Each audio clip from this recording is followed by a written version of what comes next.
نئے مالی سال کا وفاقی بجٹ آج قومی اسمبلی سے منظور ہو گیا ہے اور اگلے 12 ماہ کے لیے عوام کی جیبوں کی قسمت کا فیصلہ ہو گیا ہے۔ اس کا کثیر حصہ دفاع پہ چلا جائے گا، باقی جو انفراسٹرکچرز کے لیے بچے گا اس میں سے 30% سڑکوں، گلیوں اور باقی سہولیات پر لگے گا، 70% کھا جائیں گے مل کر۔ بڑے بڑے لوگوں کی جو ارکان پارلیمنٹ ہے ان کی 200% تنخواہ بڑھائی ہے اور آج اس کو فائنانس بل کا حصہ بنایا گیا ہے۔ اورنگزیب وزیر خزانہ نہیں ہے، اسے مت وزیر خزانہ کہے اور سمجھے، یہ IMF کا ریکوری آفیسر ہے۔ یقین جانیے جس طرح سے آج آفس پہنچا ہوں،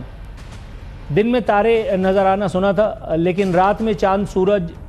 سب کچھ نظر آ گیا کہ معاشی طور پر آپ کا ملک دیوالیے پن کے تمام عناصر اپنے اندر رکھ، یہ وقتی طور پر آکسیجن سے فراہم کی جا رہی ہے۔ پہلے ہی 78 روپے فی لیٹر پیٹرولیم لیوی ادا کرنے والی عوام کے لیے بری خبر یہ ہے کہ منظور ہونے والے بجٹ میں ہدف تو یہ ہے کہ قرضوں میں پھنسائی جائے اس کی معیشت، جسے بے چینی پھیلے، جسے غربت بڑھے، جسے بے روزگاری میں اضافہ ہو، صوبہ صوبے سے لڑے، قومیت قومیت سے لڑے، طبقہ دوسرے طبقوں سے لڑے، عوام حکمرانوں کے گلے پڑے، ایک بے چینی خالف شار ہو اور انارکی پھیل جائے۔ اور پھر اس ماحول کو پیدا کر لینے کے بعد یونائٹڈ نیشن سے آواز اٹھ کے پاکستان آئے اور اپنے ایٹمی اثاثے جمع کروائے مشترکہ نگرانی میں، کیونکہ یہ گلوبل ولیج ہے اور یہ غیر مہذب قوم ہے، اس نے اپنے آپ کو ثابت کیا ہے، یہ انتہا پسند ہے، لہذا گلوبل ولیج کو خطرہ ہے۔ اگر آپ کے پاس شیک ہینڈ نہیں کرتے، شیک ہینڈ کس طرح کریں؟ کسی اور کا قصور نہیں ہے، یہ قصور آپ کا اپنا ہے کہ بلکہ ہمارے سیکرٹری ڈیفنس ہیں، ان کو ایک پریس کانفرنس کرنی پڑ گئی ہے پیٹ ہیگسورتھ کو کہ نہیں جی ہمارا آپریشن کامیاب تھا، کیونکہ جو ایران کے خامنائی ہیں انہوں نے وہاں پہ ایک بڑی دھواں تقریر کی ہے کہ وی آر وکٹوریس اور لوگ جشن منا رہے ہیں تہران میں، اس کو کاؤنٹر کرنے کے لیے انہیں پریس کانفرنس کرنی پڑی کہ نہیں ہمارا operation was very successful. Different تھیوریاں ہیں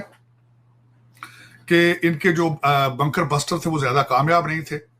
لیکن اس ساری چیزوں کے پیچھے اگر دیکھا جائے تو اس کے پیچھے سارا نریٹو اور پبلک اوپینین ہے۔ چیمہ صاحب، ایران کی رجیم نے بھی سروائیو کرنا ہے، پبلک اوپینین کو ساتھ لینا ہے کہ ہم جیتے ہیں،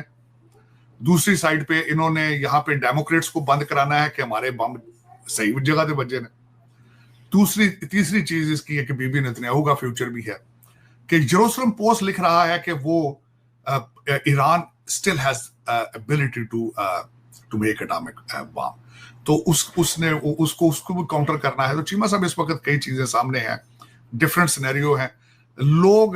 اس وقت رشیا اور یوکرین کو بھول چکے ہیں اور یہی بازار گرم ہے اس وقت ایران اور اسرائیل کا کہ اس کا کیا ہوگا۔ ابھی تک افسوس کے ساتھ ہے کہ آج خبر رائٹرز کی پڑھ رہا تھا، ان ساری چیزوں کے جنگوں کے جو سائیڈ ایفیکٹ ہیں، پاکستان کی ایئر سپیس ابھی بھی بند ہے بھارت کے لیے، اور جو نئی رپورٹ آ رہی ہے اکارڈنگ ٹو دا رائٹرز کہ بھارت کے اندر لوگ جہازوں پہ چڑھنے سے ڈر رہے ہیں۔